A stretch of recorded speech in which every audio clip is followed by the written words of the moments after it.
उम्मीद है कि आने वाले वक्त में जो जल भराव की समस्या थी उससे निजात किसी लड़के को मिलेगी। और हमारे खरगड़ा जी ने एक विषय उठाया था कि इस पानी को ताथल ड्रेन के माध्यम से घर में ले जाया जाए, उसकी भी कैपेसिटी बढ़ाने का काम जो है महकमा करेगा, ताकि यहाँ का पानी जो बाढ़ का पानी है सारा निकल के सरसा हो गई उधर भी चले जाए। एक मुद्दा तो ये था। दूसरा मुद्दा, आजकल जो है कई जगह सरसा में, हिसार में किसान बीमा की रस्सी के लिए बैठे हैं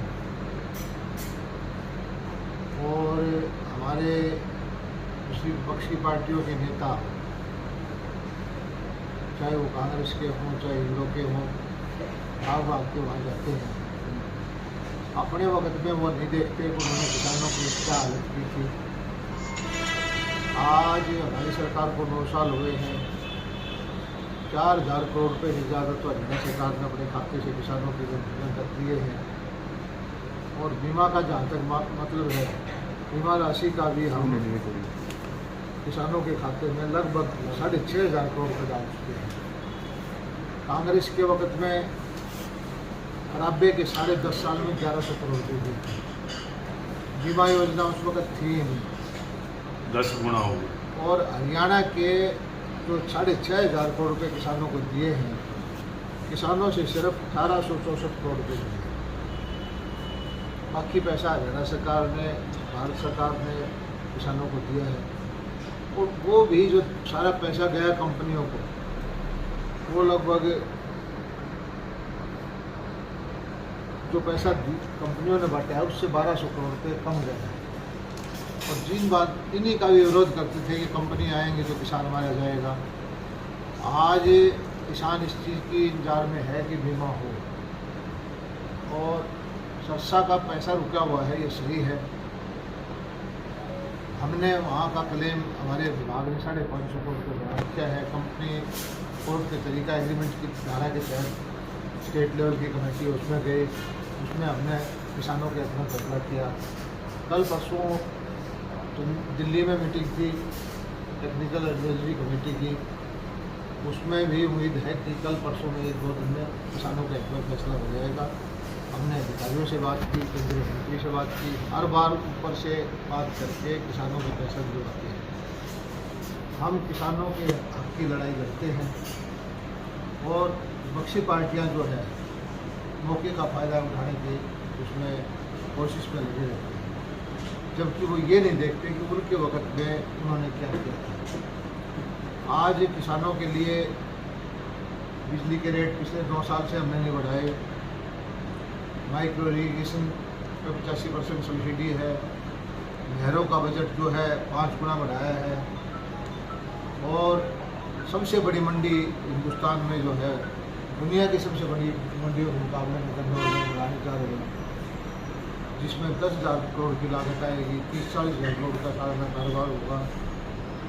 पिछले दिनों एक हफ्ता पहले मैं जापान गया, वहाँ पर भी जायका है, वहाँ सरकारी एजेंसी, उनसे लोन लेने के लिए गया कि उस मंडी में जो सामान जाए, किसान अपनी कोई सब्जी बोए, फल फूल, उसको अपने हल्का स्तर पर, ब्लॉक स्तर पर ऐसे पैकेजिंग के हाउस बन जाए, grading, sorting, cold storage, packaging होकर वो माल वहाँ जाए, वहाँ से सीधा विदेशों में जाए, तो किसान को जो कीमत मिलनी है उसके प्रोडक्ट की, वो दुगनी तिगनी हो जाए। इस तरह के काम हम कर रहे हैं और हमारी कोशिश ये है कि हरियाणा के किसानों की दशा सुधरे, आमदनी सुधरे, इस दिशा में काम करते रहते हैं। और कुछ पार्टियां किसान हितैषी होने की बात करती है। हरियाणा का 2014 में कृषि का बजट 800 करोड़ है, आज जो कि 4,000 करोड़, 5 गुना बढ़ाया है। इसी तरह नहर का बजट 5 गुना बढ़ाया, पशुपालन का बजट इसी तरह बढ़ाया है। केंद्र सरकार का भी बजट जो है 25,000 करोड़ रुपये का 2014, आज वो 1.5 लाख करोड़ रुपये का, 1.25 लाख 1.5 लाख करोड़ रुपये कृषि का बजट है। जितना उनके वक्त में केंद्र का बजट था, उतना पैसा तो किसानों के खाते में, सीधे खाते में 6,000 रुपये देते हैं, वो हम दे गए। मैं ये नहीं कहता कि किसान एकदम से अमीर हो गए, लेकिन एक एक कदम चल करके हम किसानों की मदद कर रहे हैं, चाहे वो सिंचाई की योजनाएं हो, चाहे बाढ़ निकालने की योजनाएं हो, चाहे सेम तोड़ने की योजनाएं हो, या उनके लिए मंडियाँ चलाने की हो, भाव देने की हो। हर कदम पर हम कोशिश कर रहे हैं कि किसान का साथ दें। क्या आज आपने बाढ़ प्रभावित क्षेत्र का दौरा किया सर? आज हम पन्ना प्रमुख सम्मेलन था जुड़ाना में, रास्ते में जाते हुए हमने जो यहाँ के 152D से देखा था, मोटा मोटी अपने पिछले साल में आया था जो बहुत ज़्यादा इलाका भरा हुआ था, अब तो बहुत थोड़ा सा इलाके के अंदर पानी है। बल्कि किसान जो मिले थे मुझे वो पानी की मांग कर रहे हैं कि धान के अंदर पानी की सिंचाई के लिए बुजुर्ग हो। सर पिछली सरकारों में भी और अब भी एक मुख्य शिकायत है किसान की कि जो कृषि यंत्रों पर या और किसी चीज़ पर जो सब्सिडी दी जाती है सरकार की तरफ से, वो कह रहे हैं इतने रुपये सब्सिडी लेकर वो अपना को तो पीछे खर्च करना तो भी इतने रुपये खर्च हुए। तो ऐसा है कि ऐसी कोई शिकायत मेरे पास है, हम जो किसान को छूट दे रखी है कि आप कहीं से भी खरीदें, और हमने 50-50 एम्पेरल कर रखे हैं। ये तो नहीं है कि नकली माल ले आए, लेकिन अब किसान को छूट दे रखी है कि आप यहाँ से खरीदो, रोहतक से खरीदो, अम्बाड़ा से खरीदो, चंडीगढ़ से खरीदो, किसी का बिल लेकर आओ। हमने तो एम्पेरल कर रखे, भारत सरकार से पास प्रोडक्ट होना चाहिए कि जहाँ किसान को सस्ता मिले वहाँ से खरीदे, और हम जो उसको सब्सिडी किसान के खाते में देते हैं, कंपनी को नहीं देते। और पिछले 3-4 साल में लगभग 80,000 मशीनरी हमने किसानों को दी है। इस साल भी हमने पोर्टल पे मशीनरी की एप्लीकेशन मांगी हुई है, 21,000 एप्लीकेशन पोर्टल पे आई हुई है। हमारी कोशिश ये है कि जो किसान मांगे हम उसको मशीनरी सब्सिडी पर दे दें। सरकार ने बाढ़ राहत कार्यों के लिए मुहिम के लिए सर्वाधिक राशि देखिए, इसके लिए मैं आज कृषि मंत्री JP दलाल जी, मुख्यमंत्री जी का धन्यवाद करता हूँ मुहिम 24/8 गाँव के योद्धाओं की तरफ से कि इस बार हमारे 27 एजेंडे गए और लगभग 55-60 करोड़ रुपये बनेगा काम के ख़त्म होते होते।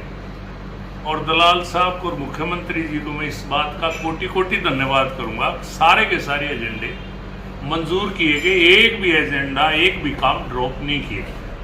और उसका ये नतीजा है कि भाई आप रिकॉर्ड टाइम में आज जो है फसल हमारी 80% फसल बर्बाद होने से बची, पानी की निकासी तेजी से हुई। आज कुछ इलाका है हमारा जिसमें अब भी पानी है, उसकी तेजी से हम निकास कर रहे हैं। और आज जो जैसा दलाल साहब ने कहा कि हमारी कांग्रेस के जो दोस्त हैं वो बड़े बड़े बुलंद दावे कर रहे हैं, उनके समय में बाढ़ आई थी।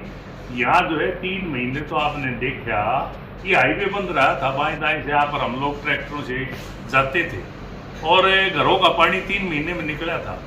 आज जो है जितनी तेजी से पानी निकला है 14 के बाद जिस तरीके से, और एक और मैं दलाल साहब का और मुख्यमंत्री जी का धन्यवाद करूंगा कि कई बार कुछ एक हमारे साथी विरोधी कांग्रेसी ये कहते हैं 600 करोड़ रुपए कहाँ लगे मैम में। अरे 600 करोड़ दिखाई नहीं देते। मैं ना नई बात करता रेल की जिसमें 3300 करोड़ रुपए मुआवजा दिया, जिसमें 60 में से आधे से ज़्यादा एरिया महम का है। मैं नहीं बात करता 10,000 करोड़ के 152D की। मैं तो उसके अलावा जो 600 करोड़ रुपए हैं उसमें राजा वाली गोर उनको दिखाई नहीं दे रही। उनको जितनी हमारी माइनर थी सबकी रिमॉडलिंग हुई। आज खेड़ी गांव में जो ढोल बज रहा है टेल में पानी गया। आज जो हमारी करसोड़ा माइनर है की जो रिमॉडलिंग हुई बेडवा गांव में, बड़ा बहन में, उसका लाभ हुआ। बहनी चंद्रपाल में आज जो चौवा जो है पानी का नीचे था 20-30 फुट पे, आज वो 10 फुट पर आ गया, 8 फुट पर आ गया। ये अभूतपूर्व सरकार के जो क्रांतिकारी कदम थे, मुख्यमंत्री हमारे माननीय मनोहर लाल जी और आदरणीय कृषि मंत्री जी का, ये एक बहुत बड़ा मुहिम के ऊपर उपहार है कि इन्होंने यहाँ जो है किसान के लिए, चाहे वो माइनर थी, चाहे नालियाँ थी, और तो और ये जो हमारी भिवाड़ी सब ब्रांच है, इसमें जितना हमारा हिस्सा बनता था पानी का, उस सब ब्रांच की पिछले 9 साल में कांग्रेस सरकार में तो उसकी कैपेसिटी नहीं थी। इसकी कैपेसिटी बढ़ाएगी, कुछ बढ़ने लग रही है। अगले साल तक हमें वहाँ से डेटा पानी मिलेगा। आज जो है जो हमने बेसिक काम किए, हमने झूठे दावे नहीं करे, हमने झूठी बातें नहीं करी। अब हमारे जो विरोधी साथी विधायक और पूर्व विधायक पजामा समा के बाट में खेत में जाके फोटो खिंचवाओ, तो हमने फोटो नहीं खिंचवाया। हमने जो है मंत्री जी ने, मुख्यमंत्री जी ने, हमने सरकारी मशीनरी को चुस्त किया, दुरुस्त किया और जल्दी से जल्दी मशीनें मिले, मोटर मिले, इंजन मिले, तेल मिले, पाइप मिले और जल्दी से जल्दी किसान का खेत का पानी निकले ताकि किसान को नुकसान से बचाया जा सके। हम काम करने में विश्वास रखते हैं, फोटो खिंचवाने में विश्वास नहीं रखते, झूठ और लूट में विश्वास नहीं रखते। इसलिए हमने इस मुहिम में भी 2009 के बाद राजनीति की दिशा और दशा बदली है और प्रदेश में दलाल साहब ने और मंत्रिमंडल पूरा मुख्यमंत्री जी ने हरियाणा की दशा बदली है और मनोहर लाल जी ने तस्वीर और तकदीर बदली है देश की। और इसी कड़ी में कल सुबह 9 बजे हमारे शहीदों के सम्मान के लिए, जिनकी वजह से हम आज़ादी की सांस लें, जिनकी वजह से हमें वोट का अधिकार मिला, उनके सम्मान में तिरंगा यात्रा मुहिम में निकाली जाएगी। सभी से मेरा ये निवेदन है, तिरंगा यात्रा में हिस्सा लें और 15 अगस्त के इस पावन अवसर पर शहीदों को मन से याद करें और हर घर पर तिरंगा लगाएं।